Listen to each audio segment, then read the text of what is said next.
Hello viewers, আজকে আমরা শিখব ওয়াটার ড্রপ শ্যাডো কিভাবে তৈরি করতে হয়। তো দেখুন, আজকে আমরা গ্রিন স্ক্রিন বা যে কোনো লিপের উপর ওয়াটার ড্রপ শ্যাডো আর্টিফিশিয়াল ভাবে কিভাবে তৈরি করতে হবে। তো খুব সুন্দরভাবে আজকে আমরা এটা শিখব। তো বন্ধুরা, না জানলে অবশ্যই আপনারা এই ভিডিওটি দেখতে থাকুন।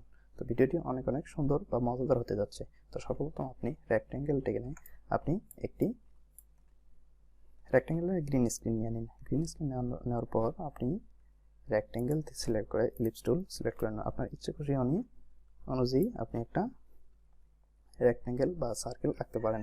সার্কেল আঁকার পর আমি যেহেতু আগে ক্রিয়েট করেছিলাম, এই কারণে আমার এরকম ইফেক্ট দেখা যাচ্ছে। আপনি সরাসরি এটাকে হোয়াইট কালার করে নিন। আগে হোয়াইট কালার নেওয়ার পর এটাকে আপনি ডাবল পার্ট মানে কপি করুন। কপি করতেছি। এটা কপি করে আমি একটি ইফেক্ট থেকে স্টাইলিশ ড্রপ শ্যাডো, এখানে 0% আর এখানে 3%, আর বাকিগুলো যা আছে তাই থাকবে। প্রিভিউ দিয়ে দেখে নিতে পারেন। এভাবে দেখুন, এখানে আছে প্রিভিউ দেওয়ার কারণে। এখন ওকে প্রেস হয়ে গেল। এটাকে আমি এখন মাল্টিপল করে রাখতেছি। দেখুন, এটা কিন্তু একটু আলাদা ইফেক্ট তৈরি হলো। এটাকে আমরা এখন কি করব, এখন এটাকেও আমরা কাজ করব। সেটা হলো রাউন্ড সার্কেলে ক্লিক করব। রাউন্ড সার্কেল ক্লিক করার পর এটা আমার হোয়াইট থাকবে, হোয়াইট 100% হোয়াইট।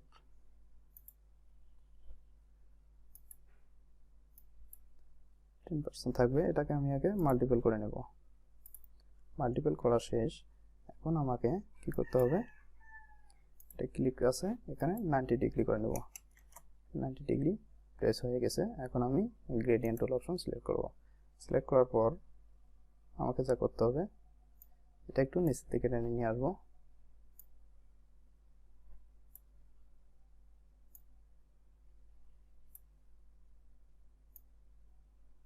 এভাবে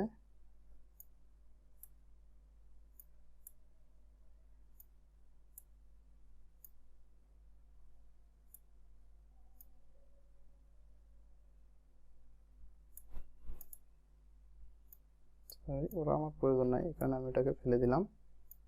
এখানে একটু এভাবে রাখতেছি, এভাবে রাখলাম। এটা মোড টুল ক্লিক করার পর এটাকে আমি এখানে এসে খুব সুন্দরভাবে বসাই দিচ্ছি।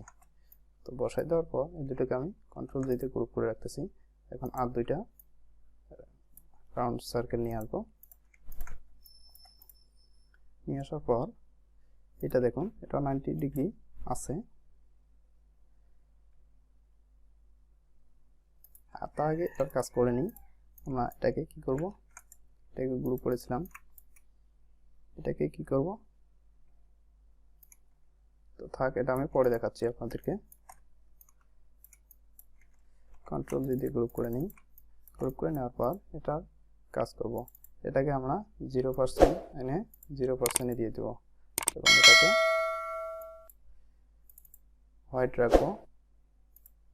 100% হোয়াইট, 100% হোয়াইট রাখা হলো। 100% হোয়াইট রাখার পর এটাকে আমরা কি করব, এই যে এই লাইনার গ্রেডিয়েন্ট টুল দেব। লাইনার গ্রেডিয়েন্ট টুল দেওয়ার পর এটাকে আমরা একটু টেনে কাজ করি, কতটুকু দেখা যায়। দেওয়ার পর আমরা গ্রেডিয়েন্ট অপশন নিয়ে আসবো।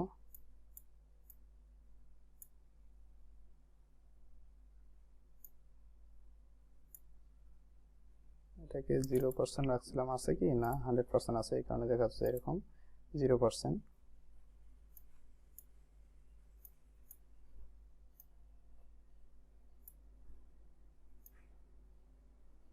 একটু এভাবে দেওয়ার চেষ্টা করবো। এটাকে দেখি ব্ল্যাক কতটুকু রাখছি। ব্ল্যাক না, এটা থাকবে হোয়াইট, হোয়াইট কালার থাকবে। আর এটাকে আমরা যতটুকু এদিকে ওদিকে নিয়ে দেবো। আমি এটাকে এতটুকু রাখলাম। রাখার পর আমি এটাকে এন্টার প্রেস করলাম। এন্টার প্রেস করার পর এটাকে আমি এখানে বসাই দিলাম। এখানে বসাই দেওয়ার পর আমি একটা কপি করে নিতেছি। এটা অনেক বড় হচ্ছে, তো একটু ছোট করে নিই। ছোট করে নেওয়ার পর এটাকে একটু ওটার থেকে বড় করে নেব। তো এটাকে রোটেট অপশন ক্লিক করে 90 ডিগ্রি ঘুরে নিলাম। ঘুরে নেওয়ার পর এটাকে খুব সুন্দরভাবে বসাই দেব। বসাই দেওয়ার পর এটাকে আর একটু ছোট করে দিই। এটা তো বড় প্রয়োজন নাই আমাদের, নিচেরটাই বড় প্রয়োজন। এখন এই দুটাকে আমরা কন্ট্রোল জি দিয়ে সিলেক্ট করে নিতেছি। এখন দেখুন এটাকে যেখানে নিয়ে যাবেন সেখানে কিন্তু আলাদা আলাদা কালার দেখাবে, যেহেতু আমার মাল্টিপল করা আছে। তো এখন আমি এই ওয়াটার ড্রপগুলো ফেলে দিচ্ছি। ফেলে দেওয়ার পর এটাকে আমি এখানে প্লেস করলাম। প্লেস করার পর দেখুন বন্ধুরা ঠিক ওটার মতো দেখা যাচ্ছে, যেগুলো আমি আগেই বানিয়ে রেখেছিলাম।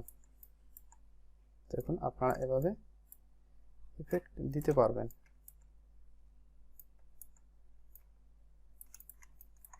খুব সহজে কিন্তু দেখুন ওয়াটার ড্রপ মনে হচ্ছে। তো এটা বানানো খুবই সহজ বন্ধুরা, আপনারাও চাইলে ট্রাই করে দেখতে পারেন যে কিভাবে এই ওয়াটার ড্রপ শ্যাডো তৈরি করতে হয়। তো আশা করি আপনারা বন্ধুরা এই ওয়াটার ড্রপ শ্যাডো, এই রিয়েলিস্টিক ওয়াটার ড্রপ শ্যাডো কীভাবে তৈরি করতে হয় বুঝে গেছেন। তো ভিডিওটি কেমন লাগলো অবশ্যই কমেন্ট বক্সে কমেন্ট করে জানাবেন। তো ধন্যবাদ বন্ধুরা, ভালো থাকুন, সুস্থ থাকুন, গুড বাই।